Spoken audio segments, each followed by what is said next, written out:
Zambe ya finanga Ozali Zambe Yobo Manite. Seigneur Dieu, nous te disons merci, te rendons grâce pour ces beaux moments. Nous recommandons seulement notre sentiment. Parle-nous. Que tout esprit satanique, diabolique et démoniaque loin de nous dans le nom puissant de Jésus. Soit contrôle. Il y a un moment où le bel biso. Tout bazolanda biso Yesu bakango la mananzela matea oyo. Na kombo Jésus. Amen. Que Dieu soit loué, que Dieu soit loué. C'est votre humble serviteur, Papa des Grâces, l'évangéliste international des Grâces Basso Moupépé. Na pesimbote na trois partenaires na ngamoko. Nous connaissons Katou des Princes. Oyo astenara mwana kasinaye mikolonio surtout pour la Msalanzam. Et le colonel Badou Bakajika. Place azali na Est, colonel Badou Bakajika. Zamba ola pambola yo. Wana bazaba nok o bastenara mwana kasina bango. Pesa ke courage pour na musala ya Nzambe. Pourquoi pas na ba parents ou ba botangai. Maman Tété, Papa Albert, Nzamba pambola bino. Pourquoi pas maman leki na mona linga makasi. Na prière na kati ya ministère amapem. Maman leki Sandra Balela. Nzamba ola pambola yo. Nzamba komisa mayo pe mtozola ndanga Nzamba ola pambola yo, Maman Bito, Maman Noela. Nzamba ola pambola bino nyonso tout famille Basso Mobimba, Papa Basso Amif. Hein, na pesi mbote na kombo Jésus place aux alliés aux États-Unis. Nzamba pambola yo. Tozi mamoro Bible na biso yo zalanda kuzwa Bible. Si zo Bible na yo place aux alliés. Zo Bible na yo na mkania Marc chapitre 5 premier verset tina 13e verset totangi na kombo na Yesu Christo. Il arrivera à l'autre bord de la mer dans le pays des Gadariens. Aussitôt que Jésus fit hors de la barque, il vit au-devant de lui un homme sortant de sépulcre et possédé d'un esprit impur. Cet homme avait sa demeure dans les sépulcres et personne ne pouvait plus les lier même avec une chaîne. Car souvent, il avait eu le fer aux pieds et avait été lié de chaînes. Mais il avait rompu le chaîne et brisé le fer et personne n'avait la force de l'adopter. 5. Il était sans cesse, nuit et jour, dans le sépulcre et sur les montagnes, criant et se maîtrisa avec de pierres.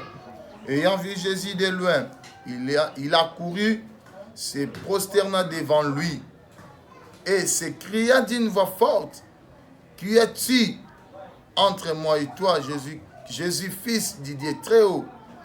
Je te conjure, au nom de Dieu, ne me tourmente pas. » Au nom de Dieu, ne me tourmente pas. 8. Car Jésus lui disait, « Sors de cet homme, esprit impur. » 9. Et il lui demanda, « Quel est ton nom? » « Légion est mon nom. » Lui répondit-il, « Car nous sommes plusieurs. » 10. Et il le pria instamment de ne pas l'envoyer hors du pays. Il avait là vers la montagne un grand troupeau de pourceaux qui passaient. 12. Et les démons le pria disant, « Envoie-nous dans cette pourceau afin que nous entrions en eux. » 13. Il leur permit et l'esprit impur sortira, entrera dans les pourceaux et les troupeaux se précipitant de pète escarpés dans la mer. Il y avait environ 2000 et il se noyera dans la mer. Que Dieu soit loué, que Dieu soit loué. Bien aimé, nous sommes parler dans temps où il disait que non, tu n'es pas le même. Tu n'es pas le même. Tu n'es pas le même Yaya. Tu n'es pas le même papa. Tu n'es pas le même maman nangai. Yom tozo la nanga na poto, yom tozo la nanga na Afrique. Yom tozo la nanga na RDC, Asie, Amérique, Océanie, Europe, partout. Ozola nangai, c'est votre papa de Grâce Basso l'évangéliste. Yom tozo la nangai, laisse-moi te dire que non, tu n'es pas le même. Baso bete la biso li solo awa oto utikotanga li solo ya Jésus. Na mutu aliboma. na ba ekoli na ye. Et selon histoire, c'est une histoire malade. La Bible nous dit, avant de commencer awa, Yesu ayebisaki ba ekoli na bitu katisa na ngambo mosusu. Tant ba katisi na ngambo mosusu, Bible dit tant ba zo traverser ba komi na ngambo. Ba ke kutana mutu moko azaki na zaki mutu aliboma. Mais chose grave, balobi mutu aliboma oyo azaki na nkunda. Mais il faut retourner à ce qu'on a nkunda na bana ko sala nini? Pourquoi azaki na nkunda? Bien aimé, oyebi cimetière eze sika ya malamu ya kovanda ti. Cimetière eza place ya malamu ya kene kovanda ti. Même mutu oyo. Et la Bible nous dit demeure les aki na kati ya nkunda. Et balobi azaki lié na ba chaîne. Même pour tout pose en maîtrise. Fallait qu'il y ait une bête ma bango ba kayu na ba mutu pose en maîtrise. Mutu kanisa que no vina yeti kalibongo atika su ko changer te. Or abosanaki. Laisse-moi vous dire maman, place maël ya yo mutu su ki ne place maël ya nzambi bandaka. Mutu kanisa pona yesili, mais un jour akutana ki na Yesu Kristo na nzela na ye. Bien aimé, les gens sont kutana nzambi. Nzambo luka butu mobimbo luka pour venir changer mais lelo. À travers son serviteur l'évangile c'est des grâces bassées. Vino peso changer la combat Jésus. Mouton quand ça vient les Allemands mais un jour Bible lobby tant au Christ a traversé tant côté moussous ton côté mouton azalaki. Bible lobby moni mouton aliboma oyo. Mais mutali bo mata mon ka Christ boy mutali bo makokite akimi mbangu akeko fuka maliboso na ye akefuka maliboso à Jésus atuni alobi qui es-tu entre toi et moi Jésus fils du Dieu très haut. Pourquoi reconnaître que Jésus est le fils de Dieu très haut? Pourquoi reconnaître l'okowana? Or dans la Bible dans la bien Mukane Philippiens que tout genou fléchisse et que toute langue confesse qu'il est Dieu. Que tout genou fléchisse, que toute langue confesse qu'il est Dieu. C'est pour cela que Moutaliboma Oyo, Akima Kimbam, Moutaliboma tel qu'à comprendre que non, il faut tant comme il soit Jésus Christ. Il faut ma bolongonyo tsesani et faut comme il soit Jésus. Moutaliboma Kimi akiko faut comme il soit Jésus. Parce que comprendre que Yesu azali c'est le roi. Ngana nanga Moutaliboma menazana senaye. Qui es-tu? Jésus-Christ est fils de Dieu très haut. Mais chose grave, Moutaliboma abondeli Yesu. Alobi na bondeli yo. Alobi na bondeli yo. Bien aimé, pour vous dire que milimu mabe ebi ke yo posa na nzambe.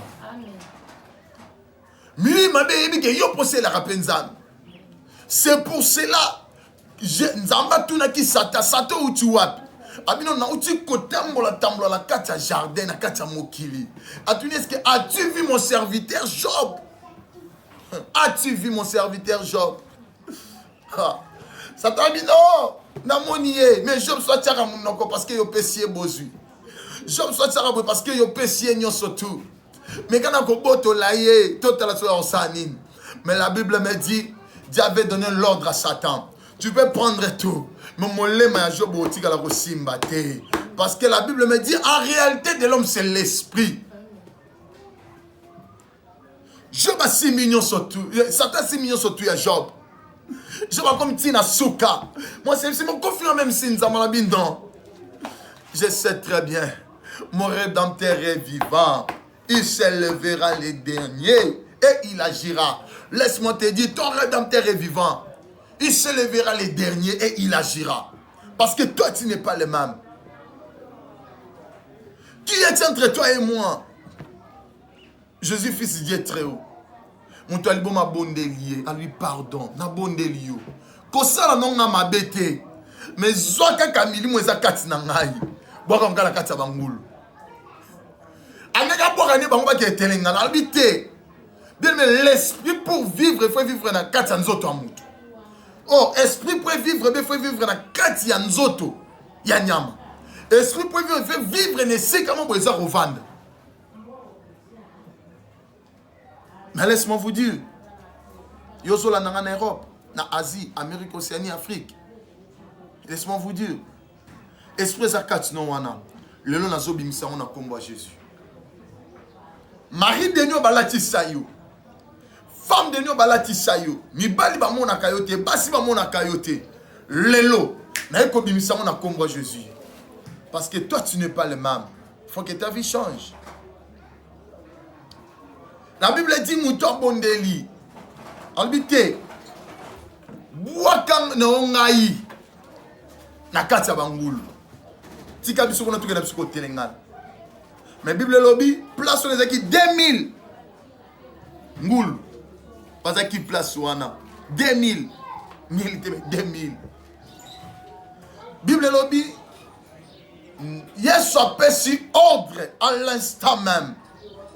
Nous devons se calmer dans Bamabanga. Nous devons kanga ba chaîne. Nous devons simba yete. Nous devons toucher yete. Mais nous devons banga. Nous devons lenga lenga. Mais nous devons ke fuka maliboso a Yesu. Mugula ke fuka maliboso a Yesu. Bien aimé, je suis venu te dire. Nous surtout l'elisa vina yo. Yo ndoko l'elisa on a combat Jésus. Mugula mutana ke fuka maliboso a Yesu. Jésus a donné l'ordre à l'esprit impur. Bima, d'abord, quel est ton nom? Les gens et mon nom. Nous sommes plusieurs. Les gens. Les gens veulent dire nous sommes plusieurs. Abio, vous êtes plusieurs. Beaucoup d'abio sont belé. Mais tellement j'ai Christ en moi. Moi-même, je suis Dieu. Moi-même, je suis fils. Je suis la vie. C'est lui qui a le fils et a la vie. Tant que vous avez Yesu Katina, vous avez la mokilité. Bible lobby, les gens et mon nom sont plusieurs. Bible lobby a péché ordre à l'instant même.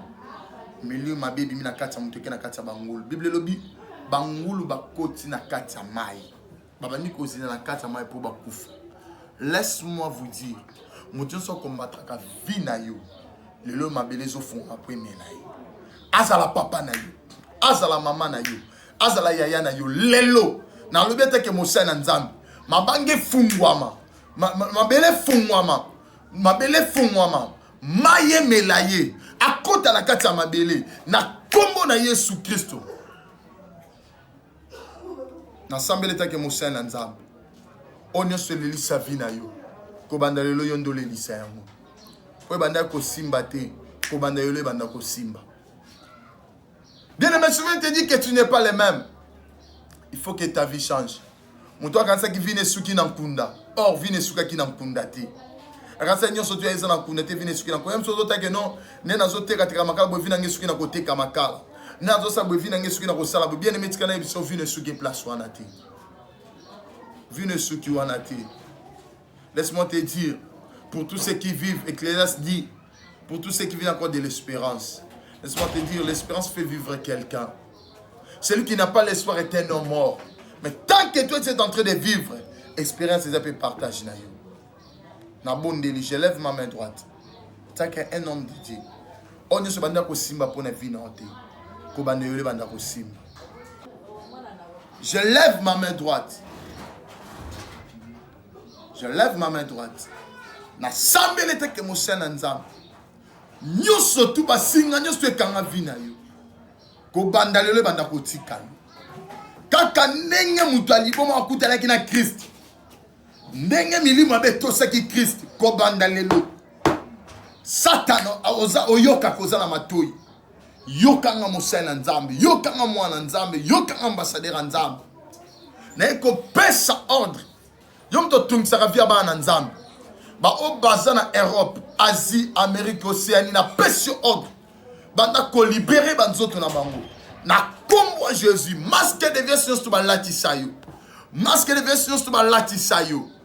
Na kolongo la na kombo Jésus. Tout esprit de mari de nuit, femme de nuit.